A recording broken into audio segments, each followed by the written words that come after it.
Mateus 10, 22. Vamos ler todos juntos? Eu vou ler na tela, para que todos possam ter uma única compreensão, inclusive quem está em casa. Todos odiarão por minha causa, todos os odiarão por minha causa, mas quem perseverar até o fim será salvo. Pode voltar, por favor? Vamos ler todos juntos agora? Todos os odiarão por minha causa. Pode sentar-se. Deus bondoso nos ajude a pensar nesta palavra perseverança e nos ajude, Senhor, hoje a entender o que perseverança significa. De certo, Pai bondoso, que precisaremos do culto da manhã e da noite para explanar o conceito. Por isso peço por misericórdia que sua igreja assuma o compromisso espiritual de cuidar da sua saúde espiritual e se esforce para estar aqui de manhã e de noite hoje, especialmente hoje, quando esse tema é tão difícil, tratado com tanta singularidade, com tanta importância para a vida e até para a salvação de muitos que estão nesse lugar. Assim oramos em nome de Jesus. Amém. O tema de domingo retrasado, ser cristão é nascer de novo. Ser cristão é nascer de novo. Quem participou desse sermão? Quem participou? Muita gente. Domingo passado trabalhamos, não no retrasado, ser cristão, nascer de novo.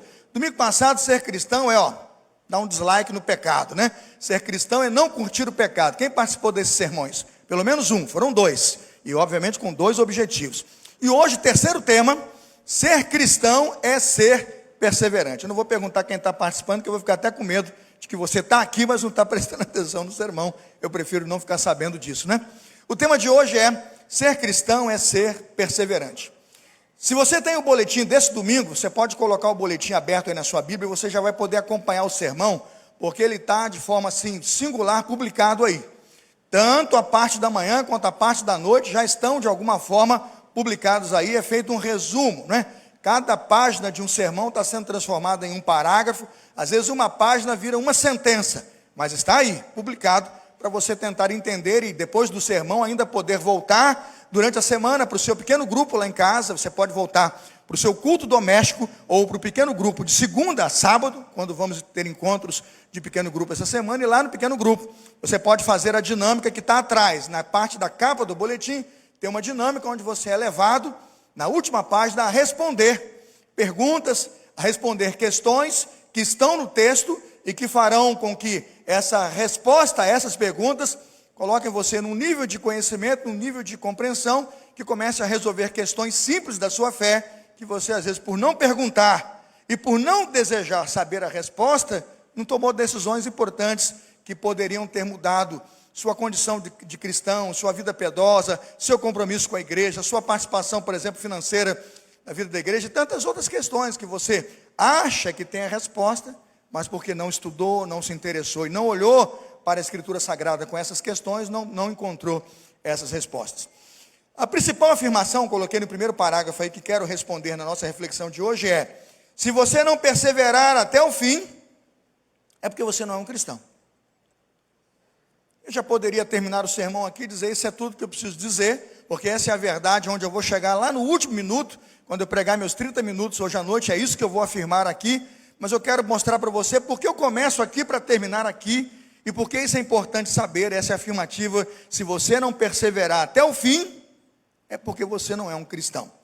Não sou eu que estou dizendo isso, eu vou usar a Bíblia toda, vou usar o Velho Testamento, o Novo Testamento, vou usar uma parábola de Jesus, para comprovar que é Jesus que diz isso, no Evangelho dele, e você vai dizer, a Bíblia está certa, Deus está certo, uma pessoa que ficou pelo caminho, ela nunca foi um cristão. A perseverança espiritual é, na verdade, a doutrina principal e fundamental para nós entendermos quem nós somos no reino de Deus. E como a transformação e a nova criação nos dá todas as condições, não por méritos nossos, mas na ação de Deus, na intervenção divina, no agir divino, saber que Deus nos dará condições de cumprirmos e terminarmos a nossa carreira. É interessante como hoje nós encontramos na internet, muitas vezes, pessoas que têm seus sites e que se dizem ex-cristãos. É um tal de ex-cristão ou desigrejado que assusta. Agora, o que mais me assusta é que literalmente ex-cristãos ou desigrejados, e aqui eu quero dizer que essa palavra ex-cristãos é um título deles, eu nem aceito e nem concordo, e não acredito que alguém se torne cristão e deixe de ser. O Evangelho diz que aquele que está nas minhas mãos, ninguém o quê? As arrebatará das minhas mãos. Mas quando alguém diz que já foi um religioso, esteve no nosso meio, participou de nossos cultos, bebeu o nosso cálice, comeu o nosso pão, cantou nossos hinos e daqui se ausentou, o que me assusta é ver que essa gente que abandonou a fé, vive absolutamente irada contra a fé, e esse na verdade é o principal time de oposição, já perceberam? Eles vão para o outro lado com um ódio, com um rancor, né? Com uma ira profunda, falando mal de nossos cultos, de nossas igrejas, de nossos pastores, questionando em profundidade até a veracidade do texto sagrado. Chega a tratar a Bíblia com um certo deboche. Já encontrei pessoas que tiveram a ousadia de, na internet, abrir a Bíblia, rasgar, cuspir e botar fogo, né? Eu assisti um vídeo, durei 30 segundos, porque dá uma dor tão grande que a gente não fica muito. Mas quando me mandaram, eu vi, já apaguei, falei, misericórdia, que Deus, o Senhor, tenha misericórdia dessa vida. São ex-religiosos. Eu que trabalhei muitos anos no presídio de capelania, em presídios, fazendo capelania prisional, conheci muita gente que passou pelos bancos da igreja. Você se assustaria ao entrevistar essa gente lá no presídio. Como é que é seu nome? Tiago. Como é que é seu nome? Pedro. Como é que é seu nome? Barnabé. Entendeu, irmãos? Como é que é seu nome? Paulo.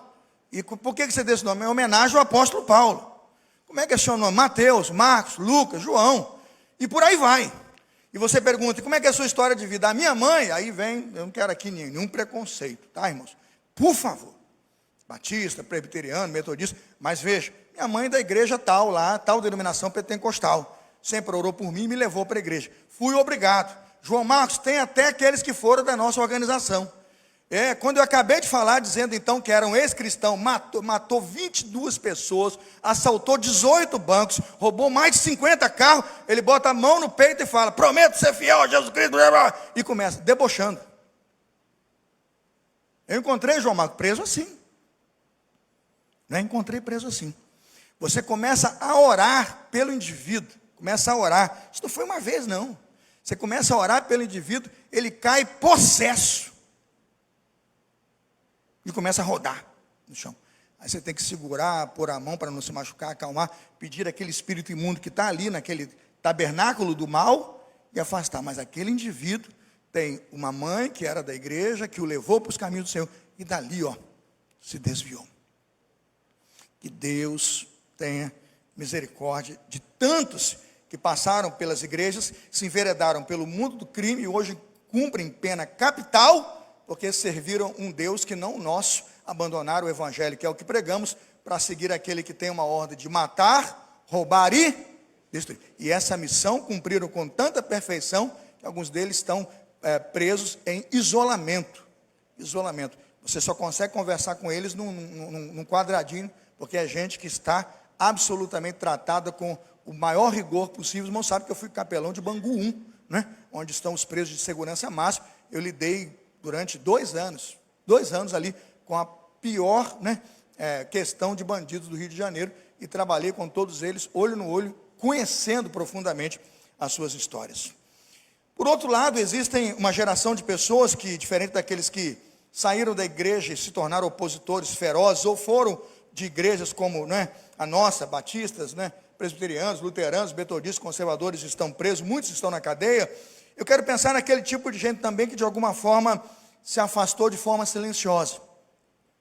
Pensar hoje naquela geração de pessoas que participou com você dos cultos, entrou aqui, já adorou, cantou, apresentou seus filhos, passou pelas águas do batismo, serviu tantas ceias, cantou nos corais, frequentou EBD, adorou, dirigiu louvor nos cultos, mas que de forma silenciosa, sem que se desse conta, ele foi ficando em casa, ele foi gostando do aconchego da casa, ele foi abandonando a casa de Deus e hoje é uma pessoa totalmente fora da igreja e dos caminhos do Senhor.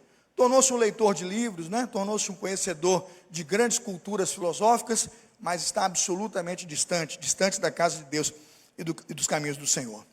Como explicar esse tipo de postura e a história de toda essa gente à luz da doutrina da perseverança, quando a doutrina da perseverança nos impõe e nos diz que aquele que perseverar até o fim será salvo? Vamos repetir todos juntos?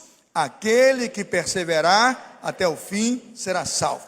como analisar esses casos, como entender essas pessoas, como compreendê-las, como não ser uma delas, como conhecer a história das nossas vidas, para que esse tipo de pessoa no futuro não seja um de nós.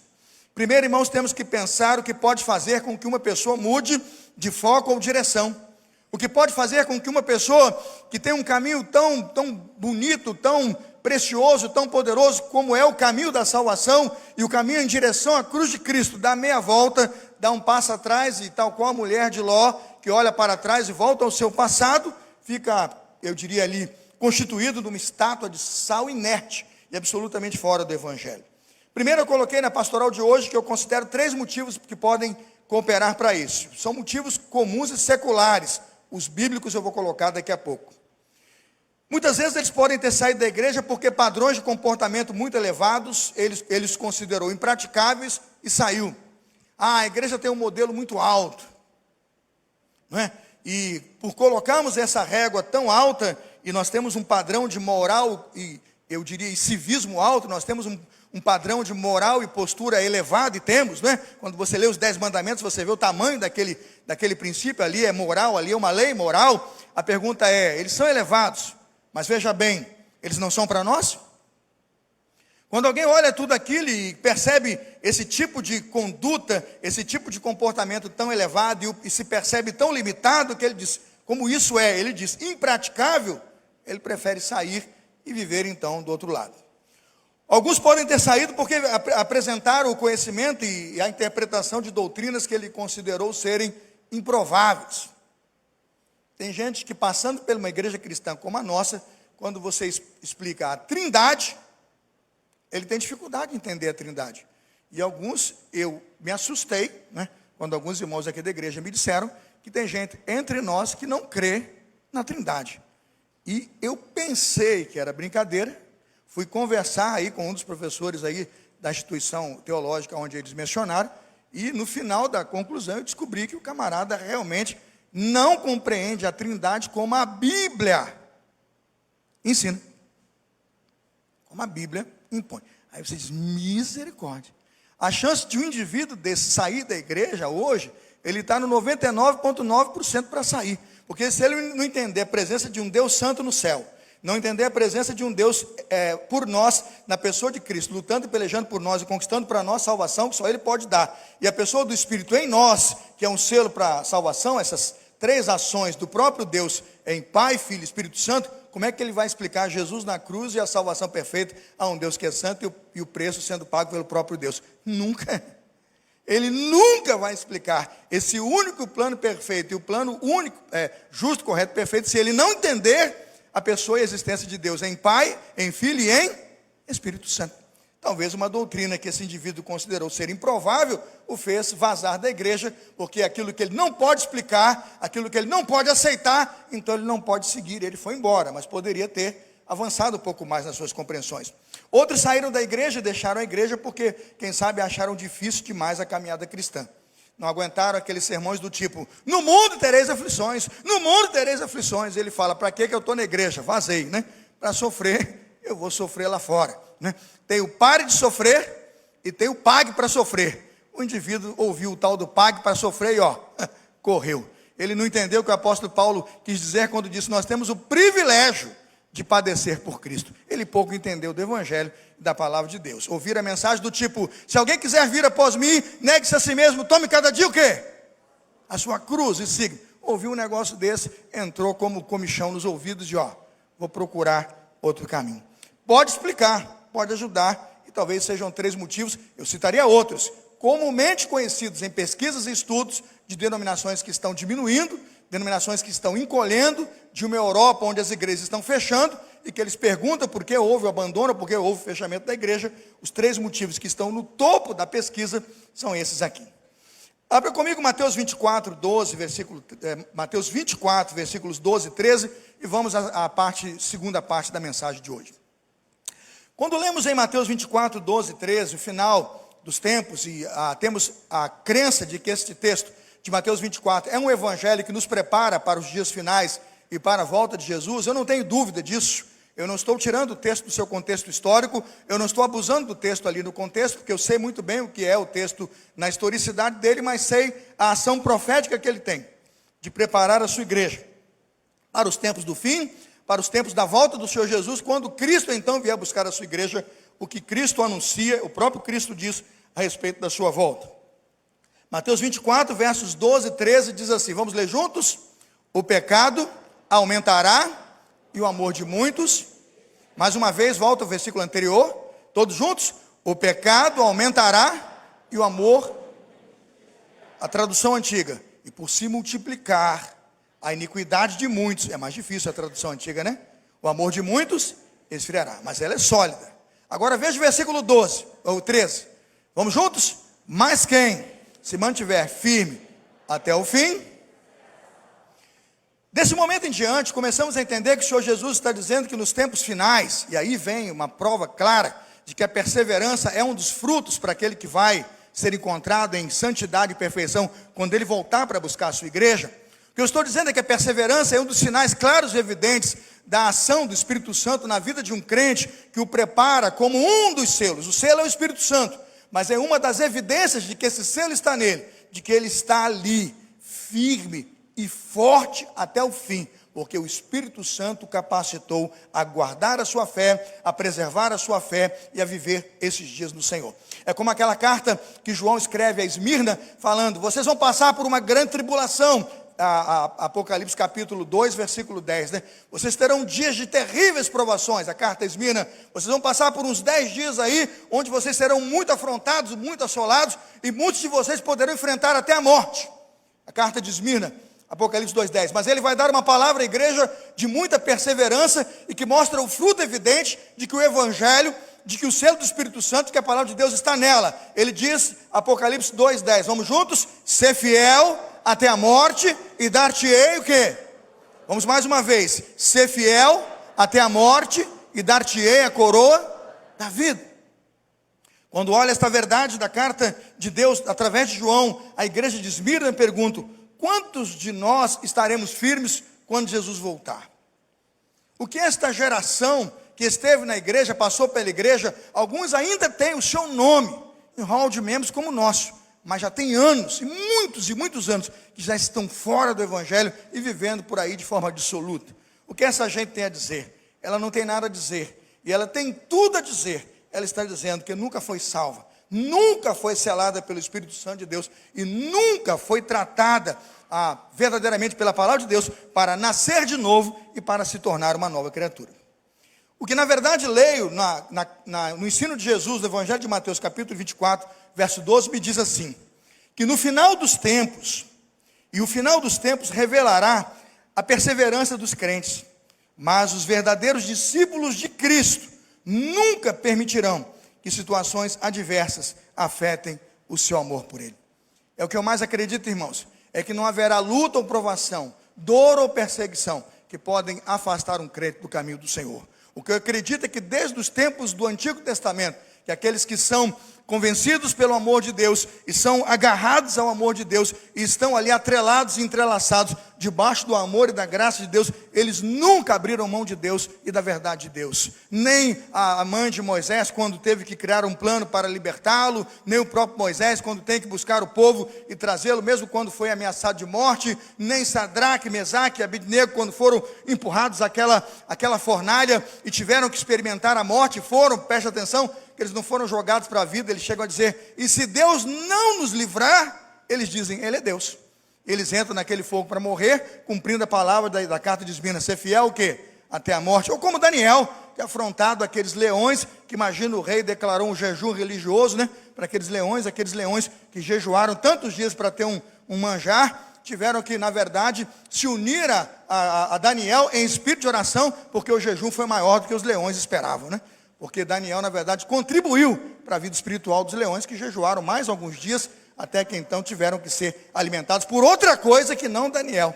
Porque Daniel era um crente fiel ao nosso Deus, ainda que tenha entrado naquela cela, não sei, naquelas grades, naquela jaula para morrer. Porque, na verdade, a perseguição não fez afastar do Evangelho de Jesus. 2 pontos eu quero trabalhar com os irmãos de manhã e 2 pontos à noite. Eu quero rapidinho passar 2 pontos de manhã e desafiá-los para a noite. À noite, obviamente, os 2 pontos são muito mais longos e extensos. O primeiro ponto desta manhã, ao pensar na perseverança, é que o abandono da fé é um problema antigo. O abandono da fé não é um problema do pós-modernismo, da igreja que está passando por um esfriamento. O problema do abandono da igreja não é porque a igreja está muito conservadora e o mundo liberal, ou coisa do tipo, não é isso não. O problema do abandono da fé é real, ele é antigo, e ele está nesse grande projeto satânico e demoníaco, em que o diabo trabalha na mente e no coração das pessoas, permitindo muitas vezes o diabo, e ele está aí, que elas entram na igreja e saem, mas ao mesmo tempo trabalhando para tirar, como diz a parábola do semeador, do coração daquele que aceita o evangelho, aquela mensagem do evangelho, e levá-la de volta ao mundo. Eu citaria, está no boletim, 3 exemplos de pessoas que tinham tudo para viverem uma vida santa, justa e pia, que tiveram tudo para perseverar até o final e não o fizeram, mostrando que abandonar a fé é um problema antigo. Primeiro exemplo, quem está com o boletim aberto vai encontrar aí, quem que eu estou citando aí? Judas Iscariotes, não é? Pode conferir comigo, João capítulo 13, verso 21 e 22, Mateus capítulo 27, verso 5. Judas é um daqueles discípulos que está seguindo Jesus de perto. Judas é um daqueles discípulos que viu milagres. Judas deve ter visto Jesus curar aquele pai que estava aflito por um filho endemoniado. Eu imagino que Judas viu aqueles olhos dos cegos se abrirem. Eu imagino que ele viu, e com certeza viu, porque ele era o homem da bolsa e do dinheiro, que o dinheiro da bolsa não foi mexido para que aqueles pães e peixes fossem comprados, porque houve o milagre da multiplicação. Ele viu, ele ouviu, ele participou de milagres, ele participou de curas, ele participou do encontro de reuniões onde cegos disseram: eu estava morto e revivi, eu era cego, agora o quê? Vejo. Toda essa atividade, todo esse impacto, toda essa proatividade do Espírito Santo, do Reino de Deus, não foram capazes de modificar seu coração. E tem gente que acha que a culpa, às vezes, do filho estar fora da igreja, porque o filho está, vamos dizer assim, não está gostando do programa. Imagina que ele vai dizer: porque a culpa é que o pastor lá é ruim. Né? A igreja tem uma liturgia muito isso. Ou porque a canção é do século XVI, como se esse tipo de coisa fosse definitiva para a fé da pessoa. Pode ser definitiva para quem está escolhendo um cardápio, procurando uma igreja para frequentar. Para permanecer na fé cristã, não faltam igrejas, não faltam pastores, para que este menino, menina, jovem, casal, possa participar de um grande avivamento espiritual. Por que ele está fraco? Porque na verdade ele tem dado lugar e dado ouvidos à voz do maligno. Quando se refere a Judas, a Escritura vai dizer que ele é, por natureza, um filho da o quê? Filho da perdição. Parecia um verdadeiro discípulo de Jesus, viu Jesus como ninguém viu, viu coisas que ninguém viu, participou de coisas que ninguém participou. Imagine, irmãos, aquela doação, né, de Maria quando vai com unguento ungir seu cabelo, esparramar aquele bálsamo, perfumar o Senhor e demonstrar um amor extravagante em vida, e o Senhor diz assim: podia ter dado dinheiro para os pobres. Ô sujeito chato, hein? Imagina esse sujeito numa reunião dos ministérios aqui da igreja. Eu acho que eu jogava pela janela. Eu tenho um pavio curto. Deus me transforme. Tem hora que eu vejo o velho homem voltando com vontade. Eu falo: você é Judas, mas tem hora que eu acho que é Eutico. Vou dar uma forcinha para você cair da janela. E puf, vai. Pela madrugada, irmãos. O jeito está na comunidade, mas não é sensibilizado em nada. Eu na cena daquela sei lá, eu acho que eu estava, sabe, Raquel, eu estava ajoelhado, orando junto, e eu não tenho nem cabelo, eu já estava passando meu cabelo também, porque a gente, né, que ama o Evangelho e ama Jesus, aquilo que é de Jesus nos envolve, amém, irmãos? Agora, quando você é um filho das trevas, e quando você está cego, porque o Deus desse século cegou o entendimento, tudo que você faz é o dinheiro, é quanto custa o bálsamo derramado. Judas é um perdido. Olhe para a Bíblia e veja 1 Timóteo 1, 19 e 20, a vida de Himeneu, Alexandre e Fileto. 3 homens, irmãos, que conheceram a verdade, que tiveram contato com a verdade, foram, assim, pessoas que caminharam com os ensinos de Paulo e do mais profundo nascimento da igreja primitiva, em seus ensinos, doutrinas e correções. Esses homens viveram isso, mas eles abandonaram a verdade do Evangelho. A Bíblia diz, em 2 Timóteo 2, 17 e 18, que naufragaram na fé. Eu não vou ler o texto, que eu não tenho tempo, gostaria até de ler, mas eu preciso que você leia em casa, por isso a pastoral, para você ser um crente maduro e entender que a vida pode ser um naufrágio. Se você se descuidar e não deixar que a palavra de Deus ilumine seus olhos, você vai ver o Evangelho, vai ouvir o Evangelho, vai ver coisas maravilhosas. Isso não mexe 1 centímetro na sua incredulidade. Não toca 1 centímetro, porque você está vendo pessoas aqui. E Demas, 2 Timóteo 4,10, Demas, tem hora que eu acho que é mais o Demos, né? Depois foi rebatizado, hein? Demos.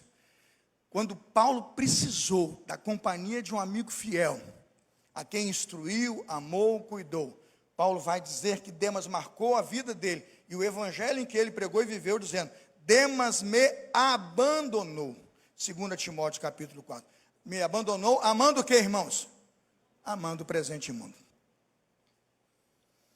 É esse tipo de gente que não perseverou na fé, e que a Escritura mostra claramente que abandonaram a fé. Aí vem a sentença, e é o primeiro ponto da mensagem, que abre todos os argumentos para a noite. Que tipo de gente é essa? Agora vem a questão, aí vem o debate, né? Eles eram salvos ou não eram?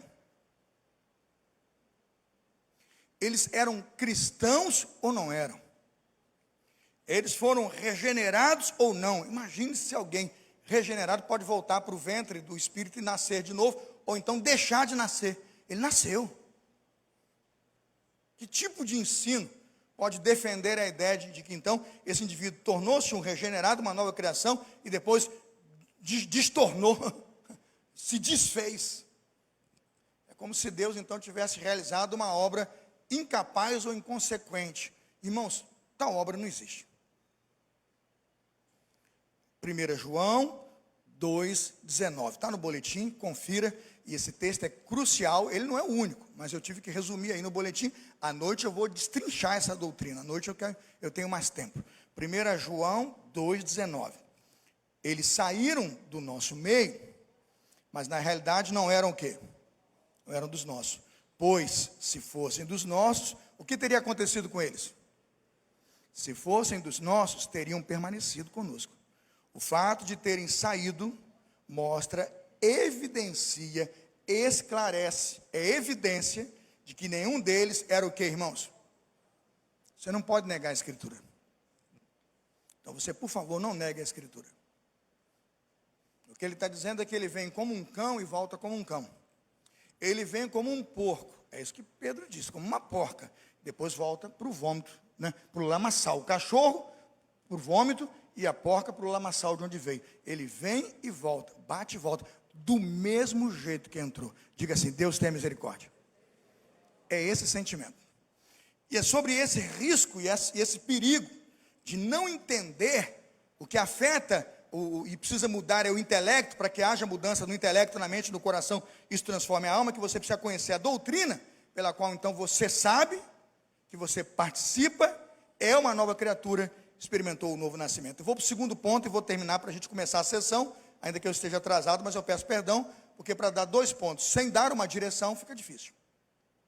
Primeiro ponto, o abandono da fé é um problema antigo, trabalhamos, está na Bíblia, você vai achar isso muito, e eu vou diferenciar a questão do abandono e da apostasia, da questão, por exemplo, da incredulidade, do esfriamento. Pedro, irmãos, Pedro está lá, nega Jesus, ele fica cético, ele fica incrédulo, ele fica frágil, mas é um esfriamento. Quando Jesus vai com ele ao mar de Tiberíades e o aciona a missão, ele está pronto, e ele volta para a missão, é diferente. Por isso é que ele volta. O filho pródigo é um típico exemplo de que o Senhor Jesus nos dá, é contado pelo próprio Senhor Jesus, de alguém que tem uma crise de identidade, tem uma crise a moral muito forte, ele passa por uma vontade de ser o autônomo dono da sua vida, mas quando ele percebe, a Bíblia diz que culpa e arrependimento, o senso que ele tem de pecado, e aquele filho pródigo diferencia isso, o faz voltar ao lugar dele. O meu lugar é na casa do Pai. Então ele passa por um momento de esfriamento, mas ele é um chamado de Deus, e ele sente no coração dele, obviamente, a dor do seu pecado, ele chora pelo seu pecado, e ele tem o desejo de voltar. Eu vou ao segundo ponto então, que a perseverança cristã é uma evidência. A perseverança cristã é uma evidência da salvação em Cristo. Quando pensamos em perseverança cristã como evidência da salvação em Cristo, temos que evitar 2 erros. 2 erros fundamentais na doutrina da perseverança. Primeiro, dizer que é possível o crente perder a salvação. Você não pode dizer isso, né? Esse é um erro que nós não podemos dizer e nem aceitar. Dizer que é possível o crente perder a salvação é desqualificar o Salvador e é mostrar que o Salvador realizou uma obra que não pode completar. O cristão genuíno não perde a salvação. Ele, por ser um salvo, diz a Bíblia, por ser um salvo em Cristo, é por Cristo capacitado a perseverar até o fim. Por isso ele nasceu de novo. Ele recebeu novamente um novo coração e novas ferramentas que governam as suas decisões de futuro. Agora, outra coisa que você não pode fazer no sentido de que a perseverança cristã é uma evidência da salvação em Cristo, e é por isso que essa sentença muda o nosso pensamento, você não pode usar de forma irresponsável a expressão, uma vez salvo, salvo para sempre. Cuidado. Ao usar essa expressão de forma irresponsável, muitas vezes ela está nos lábios de quem a professa com total displicência e irresponsabilidade. Por quê? O indivíduo vem aqui, ele se batiza, olha a capacidade do ser, se batiza, toma cálice, toma ceia, serve, lê a Bíblia, leu a Bíblia toda 20 vezes, nos 20 anos que esteve, e saiu. Irmãos, e vive uma vida desavergonhada. Às vezes o cara é dono de prostíbulo, né? É um monitor, não estou criando, é um monitor do maior site de pornografia do mundo, mas já esteve aqui. E ele tem a ousadia de dizer que na relação com Deus, na vida com Deus, uma vez salvo, salvo o quê? Que Deus tem misericórdia. Pelos frutos já conhecemos e sabemos que são o quê, irmãos? Meus discípulos. Ao equilibrar as sentenças e ao entender o que essas sentenças ou frases que dizemos com muita propriedade, mas muitas vezes sem muita responsabilidade, temos que entender o que então a doutrina da perseverança significa como um dos frutos evidentes da salvação de um cristão. Ser cristão não é mera questão de se tomar uma decisão. Ser cristão não é aquele momento em que você diz, um dia eu ouvi o evangelho, nesse dia eu levantei a mão, estou pronto, estou salvo. Ser cristão não é tomar uma vacina e se sentir imunizado. Não é isto não. Quem pensa assim, na verdade aceita Jesus e abandona a igreja com o mesmo jeito que decidiu estar, é o mesmo jeito e vontade que ele decide sair. Porque ele acha que aceitar Jesus é uma escolha sua, perceba, é uma escolha sua. E não é. Entenda o que eu vou dizer aqui. É uma escolha de Deus. Salvar o homem é uma escolha de Deus. Vir buscar o homem é uma escolha de Deus. Você pode caminhar na direção dessa escolha, mas a salvação não é sua escolha. Salvar o homem é um plano oriundo de Deus. Aqui vai ficando mais difícil, mas você vai entender. Nós cremos que os verdadeiros cristãos são os que perseveram na fé até o fim e têm, na verdade, apego à fé perseverante de Cristo. E a fé perseverante de Cristo neles é uma marca registrada que sempre os distingue e os distinguirá de todos aqueles que professam uma fé passageira, não duradoura e superficial. Parábola do semeador, culto de hoje à noite eu vou explicar. Tem uma semente lá, mas ela é engrupida por espinhos, levada pelas aves, seca e morre nas pedras ou na beira do caminho. O ensino da Bíblia Sagrada afirma que um cristão genuíno nunca abandona a fé. Você reconhecerá um cristão ao vê-lo seguindo a Jesus até o fim. Isso é sintomático, é um sintoma da nova criação, da nova mente que esse indivíduo recebeu. Para muitos, é pobre a sentença, a ideia de que se tornaram cristãos, porque um dia foi sua decisão. Foi Jesus que decidiu, foi Ele que desceu, foi Ele que veio nos buscar. Nós estamos reconhecendo, aceitando e recebendo esse caminho de Deus, essa oportunidade de Deus, essa graça de Deus liberada a nós os homens.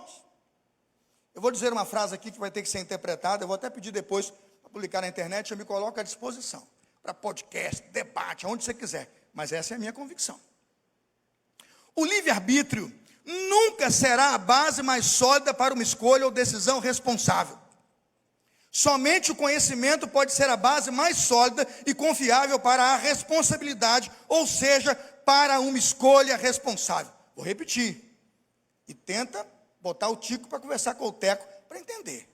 Senão vai faltar conhecimento para decidir. O livre-arbítrio nunca será a base mais sólida para uma escolha ou decisão responsável. Somente o conhecimento pode ser a base mais sólida e confiável para a responsabilidade, ou seja, para uma escolha responsável. Vou traduzir. Colocou o homem no jardim do Éden e disse, dessa árvore desse fruto do conhecimento do bem e do mal, pode ou não pode comer? Não pode comer. Ele tem a informação. Ele tem o quê?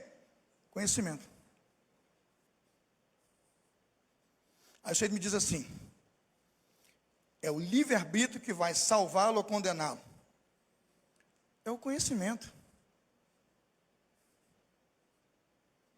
Ele é condenado porque ele sabia que não podia fazer. Por isso o pecado, por isso a culpa, por isso a condenação. Porque a escolha, ele podia ter escolhido. Então não é escolha, a escolha é até boa. Se a nossa mente é transformada, a escolha é boa. Porque a Bíblia diz que Deus realiza em nós tanto querer quanto efetuar. Amém, irmãos? Absurdo, o equívoco dos arminianos, como eu acho que também tem muito equívoco de calvinistas, é exatamente pregar o livre-arbítrio, defender que o livre-arbítrio pode salvar alguém. Nunca vai salvar.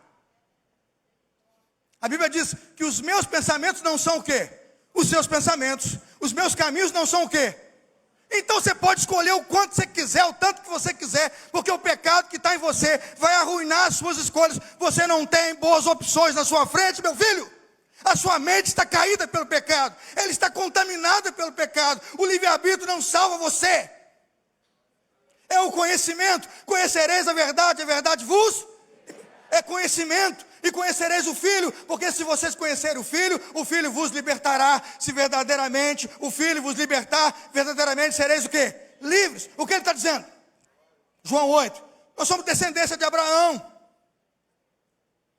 Olha o conhecimento. Nós somos descendência de Abraão. Ele disse: nunca fomos escravos. Aí que está o pecado. Não foi a escolha de dizer que são de Abraão.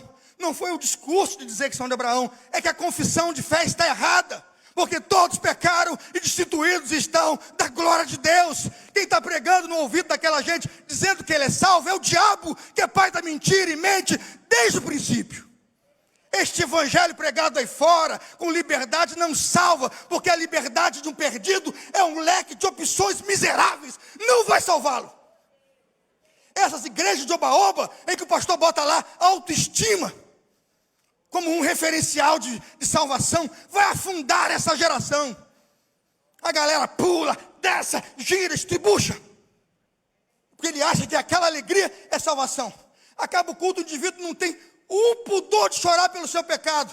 Do mesmo jeito que entraram, eles vão para as fileiras dos presídios e vão para muitos lugares desigrejados, porque nunca foram confrontados com o seu pecado, com o evangelho libertador. Não passam de um estado morto para o estado vivo. Eles pensam que são filhos de Abraão e que são livres. Eles não são. Conhecereis a verdade vos, e a verdade é que todos pecaram e destituídos estão da glória de Deus. A verdade é que todos estamos arruinados com nossos pecados e longe do Senhor. Mas quando nós, com o conhecimento do Cristo, damos um passo na direção dele, temos o livre-arbítrio, aí vem a liberdade de caminhar na direção dele. Mas temos o leque de escolhas possíveis e prováveis, porque a nossa mente consegue vê-las, coisa que o velho homem nunca verá. É como Adão, ele vai escolher o conhecimento do bem e do mal, porque na verdade não é o seu livre-arbítrio que o condena, era a informação. Ele não podia fazer, mas ele fez, porque era gerado filho da desobediência. O indivíduo pergunta: por que não persevera? Não nasceu de novo. Se não nascer de novo, não pode ver?